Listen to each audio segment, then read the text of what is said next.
South China सी में आए दिन कुछ ना कुछ होता रहता है। यहाँ चाइना कोई ना कोई क्लैश करता ही रहता है, जिसकी वजह है 9 कंट्रीज लाइन डिस्प्यूट। तो दोस्तों इस वीडियो में चलें एक बार इसे आइए समझ के क्लियर कर ही देते हैं। तो ये है साउथ चाइना सी। 1947 में रिपब्लिक ऑफ चाइना ने इस मैप पर 11 कंट्रीज ड्रॉ किए। 1949 में जब कम्युनिस्ट चाइना बना तो उन्होंने भी इसी मैप को अडॉप्ट किया, लेकिन 1950 में चाइना और वियतनाम के बॉर्डर को सिंप्लीफाई करने के लिए वियतनाम कोस्ट के पास से 2 कंट्रीज हटा दिए गए।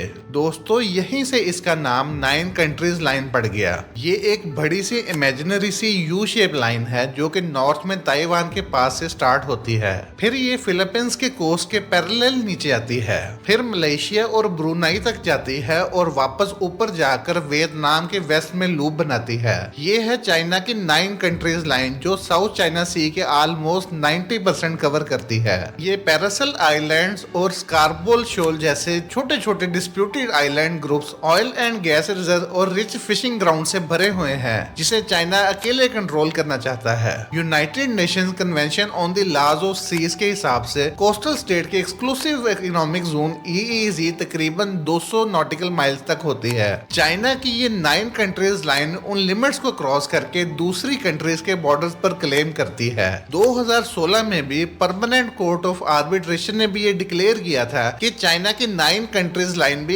इलीगल है। इंडिया और इंटरनेशनल कम्युनिटी भी इस ऑर्डर को एक्सेप्ट करती है, लेकिन दोस्तों चाइना ने इस जजमेंट को फॉलो करने से क्लियरली मना कर दिया। फिलहाल इंडिया डायरेक्टली तो इस डिस्प्यूट का पार्ट नहीं है, लेकिन दोस्तों साउथ चाइना सी से इंडिया का काफी बड़ा ट्रेड पास होता है। इसी वजह से इंडिया हमेशा फ्रीडम ऑफ नेविगेशन और रूल्स बेस्ड इंटरनेशनल ऑर्डर की हमेशा सपोर्ट करता है, और यही बैलेंस इंडिया को इंडो पैसिफिक में एक रिस्पॉन्सिबल पावर भी बनाता है। तो दोस्तों अब आपको 9 कंट्रीज लाइन क्लियर हो गया। आपका इसके बारे में क्या कहना है? अपनी राय का इजहार कमेंट सेक्शन में कीजिएगा।